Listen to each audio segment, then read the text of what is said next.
Hello, good morning बेटा। अभी हम 12th क्लास केमिस्ट्री में टॉपिक डिस्कस करेंगे that is Freundlich adsorption isotherm. Okay, और ये क्या बताता है? आइसोथर्म से आपको एक बात पता चलती होगी that in this situation temperature is constant, और ये हमें बताता है प्रेशर का क्या इफेक्ट होता है on the adsorption of gases on the solid surface.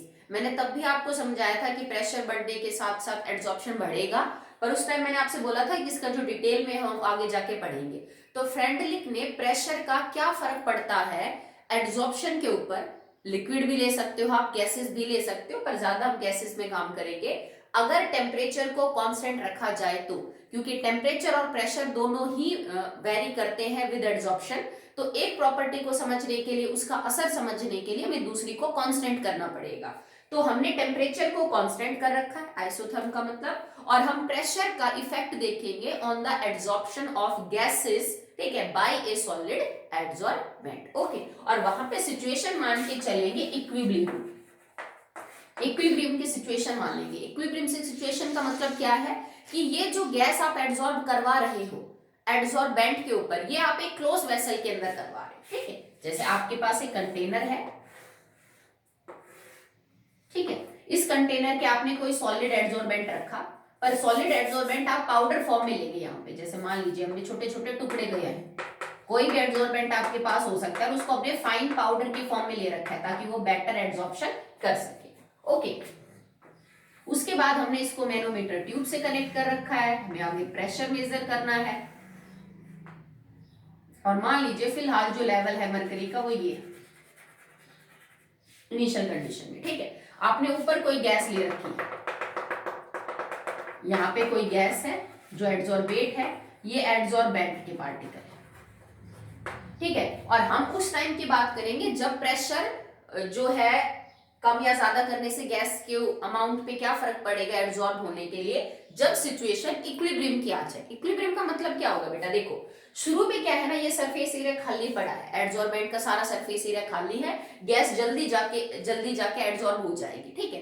फिर एक टाइम ऐसा भी तो आएगा ना कि जब जितना सरफेस एरिया अवेलेबल है एड्सॉर्बेंट का, वो गैस के मॉलिक्यूल जो है वो कवर कर चुके होंगे, या फिर एक टाइम आएगा जब मैक्सिमम एड्सॉर्प्शन ये गैस अपना दिखा चुकी होगी इस एड्सॉर्बेंट के ऊपर।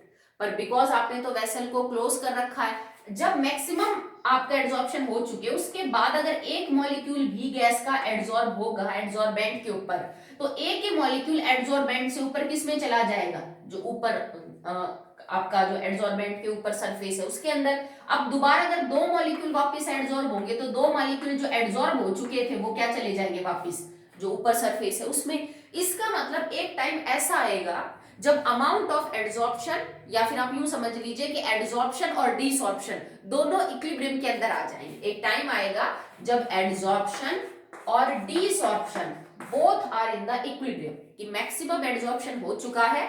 अब अगर गैस के 4 पार्टिकल एड्सॉर्ब होंगे तो पहले से एड्सॉर्ब हुए 4 पार्टिकल वापस से चले जाएंगे सरफेस में, जो ओपन एयर ओपन सरफेस है, और उसके बाद डिसऑर्प्शन होगा। ये आप कैसे पता करेंगे कि भाई हो गया कि नहीं इक्विलिब्रियम? आपने मैनोमीटर ट्यूब लगा रखी है, इसका लेवल मेजर कर लीजिए आप, मरकरी का लेवल, और उसके बाद देखो शुरू में जब तुम्हारी गैस है एड्सॉर्बेंट के कंटेनर के कांटेक्ट में एड्सॉर्ब नहीं हुई है, तो ये गैस कुछ प्रेशर एक्सर्ट करेगी। मान लीजिए 2 atm प्रेशर एक्सर्ट कर रही है आपकी गैस। जैसे जैसे गैस इस एड्सॉर्बेंट के ऊपर एड्सॉर्ब होगी तो गैस के मॉलिक्यूल कम होंगे, गैस के मॉलिक्यूल कम होंगे तो प्रेशर घटेगा, आपका जो लेवल है वो धीरे धीरे नीचे आएगा, ठीक है, आता रहेगा, गैस के मॉलिक्यूल एड्सॉर्ब होते रहेंगे, लेवल नीचे आता रहेगा। कुछ टाइम बाद आपको लगेगा कि लेवल इज कांस्टेंट, ठीक है, कि यहाँ इस मरकरी की लेवल जो है वो कांस्टेंट पे आ गया, अब घट ही नहीं रहा नीचे। तो इसका मतलब अब क्या आ चुका है, अब इक्विलिब्रियम अटेन हो चुका है। अब जितने मॉलिक्यूल एड्सॉर्ब होंगे उतने ही मॉलिक्यूल डिसॉर्ब हो जाएंगे। इस टाइम की बात की जा रही है। ओके, और हम अब इसको मेजर कैसे करते हैं, हम एक ग्राफ प्लॉट करेंगे between x/m and pressure at constant temperature. तो प्रेशर तो आपको पता है, ठीक है। x/m का मतलब क्या होता है, x is the mass of adsorbate and m is the mass of adsorbent, ठीक है, ग्राम में। x कितना ग्राम एडसॉर्बेट का आपने लिया, ठीक है, जैसे गैस मैंने 10 ग्राम ली और एडसॉर्बेंट था तो उसका वजन था मेरे पास 5 ग्राम, तो एडसॉर्बेट का वजन इन ग्राम और एडसॉर्बेंट का वजन इन ग्राम, इनको x अपॉन m को जो है वो हम प्लॉट करेंगे वर्सेस प्रेशर। सिंपली है, आपको यही बताएगा कि कितना ज्यादा जो है वो एड्सॉर्प्शन हो रहा है। क्यों? क्योंकि m को तो हम फिक्स करके चलेंगे, सिंपल सी बात है भाई। देखो आपने m मान लीजिए 10 ग्राम ले लिया, तो मेरे को ये स्टडी करना है ना अलग अलग प्रेशर के ऊपर ये जो 10 ग्राम एड्सॉर्बेंट है ये एक गैस को कितना एड्सॉर्ब कर रहा है, और x अपॉन m में जितना ज्यादा x की वैल्यू होगी उतना ही ज्यादा एड्सॉर्प्शन होगा। कि भाई 10 ग्राम एड्सॉर्बेंट के ऊपर एक बार 5 ग्राम हो रहा है, एक प्रेशर के ऊपर एक बार 10 ग्राम हो रहा है, तो एड्सॉर्प्शन का अमाउंट आपको पता चल जाएगा अमाउंट ऑफ x। ओके, और यहाँ पे x अपॉन m, ठीक है, it clearly tells about the amount of adsorption कि कितना एड्सॉर्प्शन होगा इन टर्म्स ऑफ ग्राम। ठीक है, स्पेसिफिक सरफेस एरिया जो हम कह सकते हैं कि पर ग्राम एड्सॉर्बेंट का कितना जो ग्राम है वो एड्सॉर्बेट एड्सॉर्ब हो रहा है। क्लियरली, टेम्परेचर हमने क्या ले रखा है यहाँ पे, कांस्टेंट ले रखा है। अब जब आप एक ग्राफ प्लॉट करोगे तो आपका ग्राफ कुछ ऐसा आएगा, x upon m, here it is pressure, और ये ग्राफ कुछ यूं है। ठीक है, temperature is constant, T is constant. हमने प्रेशर को यूं नहीं किया ऊपर की तरफ, जबकि प्रेशर बढ़ने के साथ साथ तो x अपॉन m जो है वो बढ़ना था क्योंकि एड्सॉर्प्शन बढ़ेगा। स्पेशली आप गैस के ऊपर जितना ज्यादा प्रेशर लगाओगे उतना ही ज्यादा गैस एड्सॉर्ब होगी। पर हमारी लाइन बिल्कुल स्ट्रेट रही गई, शुरू में इंक्रीज हुआ और उसके बाद प्लेट्यू सा आ गया और मतलब अब मैक्सिमम एड्सॉर्प्शन हो चुका है। तो ये जो पॉइंट है ना जहां पे आपको लगा कि मैक्सिमम एड्सॉर्प्शन अब शो हो चुका है, वो रीडिंग प्रेशर की जिसके ऊपर extent of x upon m is maximum, इसको हम बोलते हैं PS, and that is known as saturation pressure. It is known as saturation pressure, मतलब इस प्रेशर के ऊपर जो गैस अपना मैक्सिमम एड्सॉर्प्शन दिखा सकती थी वो दिखा दिया। अब तुम प्रेशर को कितना भी बढ़ाते चले जाओ, x अपॉन m आगे नहीं बढ़ेगा, इट बिकम्स कांस्टेंट। अब ये जो लाइन है वो कांस्टेंट होती चली जाएगी, जितना मर्जी चाहे आप प्रेशर बढ़ा लो। ऐसा क्यों हुआ बेटा? ऐसा इसलिए हुआ क्योंकि जितना सरफेस अवेलेबल था वो चीज अब कवर हो चुकी है। ज्यादातर केस के अंदर हम यहाँ पे फिजिकल एड्सॉर्प्शन को लेके चलेंगे, केमिकल कम होता है, स्पेसिफिक होता है, सब जगह नहीं होता।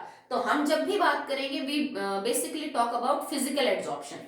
तो आपको पता है कि एक अमाउंट होता है एड्सॉर्बेट का एड्सॉर्बेंट के ऊपर एड्सॉर्ब होने के लिए। यूं थोड़ी ना कि आप कितना भी गैस को या कितनी भी चीज को एड्सॉर्ब करवा सकते हो।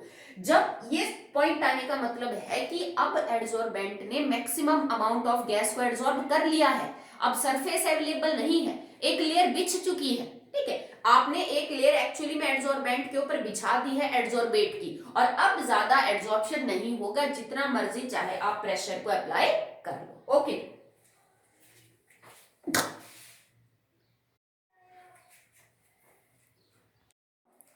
ऑन सीइंग दिस ग्राफ आपको क्या बात पता चलती है बेटा कि अगर आपका प्रेशर लो है, कम है, तो x upon m is directly proportional to p। ठीक है, तो आप इस चीज को यूं लिख सकते हो, at low pressure x upon m is directly proportional to the pressure. Proportionality sign को हटाने के लिए आप यहाँ पे कोई कांस्टेंट ले लीजिए, x upon m is equal to k p की पावर 1 लिख सकते हैं, नो प्रॉब्लम, कि x upon m is directly proportional to the pressure, और हमने एक कांस्टेंट ले लिया। जब आप बहुत ही हाई प्रेशर ले लो, बहुत हाई प्रेशर, तो x upon m is not depending on the pressure, मतलब x अपॉन आप जितना मर्जी प्रेशर बढ़ा लो, x अपॉन m तो बदल ही नहीं रहा। तो आप इसको यूं लिखोगे, at very high pressure x upon m is k और p की पावर 0। समझ रहे हो आप? ठीक है, p की पावर 0 का मतलब क्या हो जाएगा, इट इज 1, तो x upon m is k, proportionality sign sorry हट जाएगा, x upon m become equal to k। इसका मतलब अगर आपने प्रेशर बहुत ही ज्यादा हाई ले रखा है तो x अपॉन m कांस्टेंट हो जाएगा। ठीक है, p की पावर 0 का मतलब ये पूरा 1 बन गया, और x upon m is equal to k मतलब कांस्टेंट। लो प्रेशर के ऊपर x upon m is directly depending upon the pressure, और हाई प्रेशर के ऊपर x अपॉन m इंडिपेंडेंट है। यहां मैं लिख सकती हूँ p की पावर 1 और यहां मैं लिख सकती हूँ p की पावर 0। तो जो इंटरमीडिएट रेंज बच गई, ये वाली जो रेंज बच गई जिसमें प्रेशर बीच का है, ना बहुत ज्यादा है ना बहुत कम है, वहां पे क्या लिखोगे आप लिखोगे एट मीडियम प्रेशर या फिर moderate pressure, x upon m is directly proportionality का साइन हटाने के बाद मैंने k लिख दिया, x upon m is equal to k और p। अब इसकी पावर हम क्या लगाएंगे भाई, इसकी पावर अब क्या हो सकती है, तुमने हाई टेम्परेचर के ऊपर पावर 0 लगा दी, तुमने लो टेम्परेचर के ऊपर पावर क्या लगा दी बेटा 1 लगा दी, तो अब इसकी पावर क्या हो सकती है 1 से और 0 के बीच में आपको कहीं लाई करती हुई मिलेगी। अब 1 और 0 के बीच में जो भी वैल्यू मिलेगी इसका मतलब वो पॉइंट्स में होगी, इट कैन बी 0.1 0.2 0.3 0.4 इस तरह से जो है वो आपकी वैल्यू हो सकती है। तो आप ये कर लीजिए कि जो p की पावर है उसको हम क्या मान लेते हैं n मान लेते हैं, ठीक है। ये आपका कोई भी नंबर हो सकता है and it is between 0 to 1, क्योंकि ऑब्वियस सी बात है 0 पे कब होगा जब बहुत हाई प्रेशर होगा, 1 पे कब हो सकता है जब बहुत लो प्रेशर हो, तो बीच में आपकी जो रीडिंग है वो रहेगी 0 से लेके 1 तक। यहाँ पे जो n है वो आपको सिंपली रिप्रेजेंट कर रहा है any reading, any data between 0 to 1। I hope आपको समझ आया होगा। So the next is that at moderate pressure range we have x upon m is equal to kp। देखो बेटा मैंने यहाँ पे अभी लिखा था n, तो मैंने आपको स्पेशली बोला था कि जो n की वैल्यू है दैट इज बिटवीन 0 टू 1। आपको कई जगह ये भी लिखा मिल जाएगा 1 अपॉन n। अब 1 अपॉन n से मेरा क्या मतलब है कि 1 बटे n का मतलब n कोई भी आपका पॉजिटिव इंटीजर हो सकता है, जैसे मैं लिखूं 1 अपॉन 2, हम लिखे 1 अपॉन 3, हम लिखे 1 अपॉन 4, 1 अपॉन 5, 1 अपॉन 6, कोई भी नंबर हो सकता है, ठीक है। तो जब आप 1 को किसी नंबर से डिवाइड करोगे तो ऑब्वियस सी बात है आपका आंसर 1 से क्या आएगा बेटा छोटा ही आएगा। यही मैंने आपसे बोला था कि n की वैल्यू लाई बिटवीन 0 टू 1, ठीक है। तो आप उसको डायरेक्टली नहीं लिख सकते तो ऐसे लिख दीजिए, आप कंफ्यूजन हो सकता है, कई बुक्स के अंदर जो है आपको ऐसे लिखे मिलेगा। तो 1 अपॉन n का मतलब n कोई भी पॉजिटिव इंटीजर है और मॉडरेट प्रेशर रेंज के ऊपर प्रेशर आपको बिटवीन 0 टू 1 जो है वो मिलेगा in the form of power. अब आपकी ये वाली जो इक्वेशन है ये मॉडरेट प्रेशर रेंज के ऊपर एप्लीकेबल है। अगर आप चाहते हो कि इस इक्वेशन को जस्टिफाई किया जाए, भाई सही है कि गलत है हमें कैसे पता चलेगा, तो आप क्या करिए इस इक्वेशन के लॉग लेके और उसका एक ग्राफ प्लॉट करिए और चेक करिए कि जो हमारे स्लोप और इंटरसेप्ट है क्या एक्चुअली में वो वही है जो होने चाहिए थे। तो अगर आप दोनों साइड में लॉग ले लेंगे तो इक्वेशन क्या बनेगी log x upon m log k। अब ये दोनों जो टर्म है बेटा वो किसके अंदर है मल्टीप्लाई में है, तो ये हो जाएंगे प्लस प्लस, इसकी पावर है 1 अपॉन n, तो इसको सॉल्व कैसे करेंगे 1 अपॉन n लॉग p। ये आपको प्रॉपर्टी बता रखी है, ठीक है। So it is log x upon m log k plus में 1 अपॉन लॉग p। अब आप एक ग्राफ प्लॉट करिए between log x upon m and log p। अब आप क्या करेंगे इसके वर्सेस और इसके वर्सेस ग्राफ प्लॉट करेंगे, तो आप ये चेक करिए कि आपका स्लोप क्या आता है और आपका इंटरसेप्ट क्या आता है। आपका स्लोप आना चाहिए ये, ठीक है, और आपका इंटरसेप्ट आना चाहिए ये। अगर ऐसा है तो इसका मतलब जो इक्वेशन आपने बनाई है वो सही है। ये आपसे यूं भी पूछा जा सकता है बेटा जस्टिफाई दिस इक्वेशन, और इस इक्वेशन की वैलिडिटी क्या है कि जो इक्वेशन आप बता रहे हो एक्चुअली में इक्वेशन वैसी ही है, इस बात का क्या जस्टिफिकेशन है। तो आप एक ग्राफ प्लॉट करेंगे, हमने ग्राफ प्लॉट किया between log x upon m and log p, और आपका जो ग्राफ आएगा उसमें स्लोप और इंटरसेप्ट को चेक करेंगे, तो हमारा ग्राफ कुछ ऐसे आएगा। तो आपका स्लोप हो जाएगा that will be 1 upon n और ये हो जाएगा आपका intercept it is log k। तो ग्राफ हमारा वैसा ही आया जैसा हमने प्रेडिक्ट किया था। तो इस इक्वेशन की जो वैलिडिटी है वो क्या हो जाएगी बेटा प्रूव हो जाएगी। आप इस क्वेश्चन को यू अटेम्प्ट कर सकते हैं। Okay, so you can check the validity of this equation. अगला जो इसके ऊपर पूछा जाएगा that is the limitation of this adsorption isotherm, कि फ्रेडलिक ने इतना समझाया, प्रेशर का रिलेशनशिप बताया उसने, पर उसकी कमियां क्या है, क्या बात है जो वो नहीं समझा पाया। तो दो चीजें हैं बेटा, एक तो ये जो काम करता है it works at low pressure.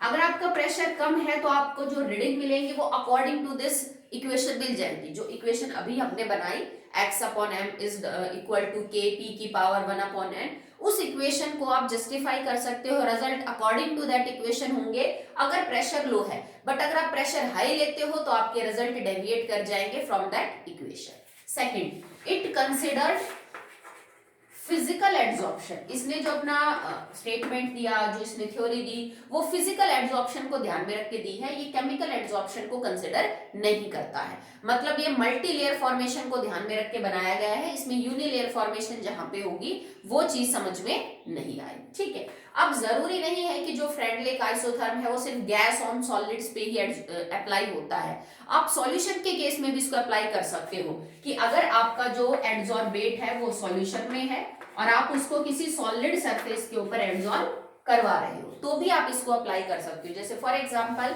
अगर मैं एसिटिक एसिड को चारकोल के ऊपर डालूं, या चारकोल रख के आप एसिटिक एसिड सॉल्यूशन में चारकोल डाल दीजिए, या फिर आप लिटमस सॉल्यूशन है उसको चारकोल के अंदर डाल दीजिए, तो क्या होगा, या फिर लिटमस सॉल्यूशन के अंदर थोड़ा चारकोल डाल दीजिए, तो चारकोल क्या करेगा, इसके अंदर जो डाई मौजूद है जो कलर दे रही है उसको एब्जॉर्ब कर लेगा।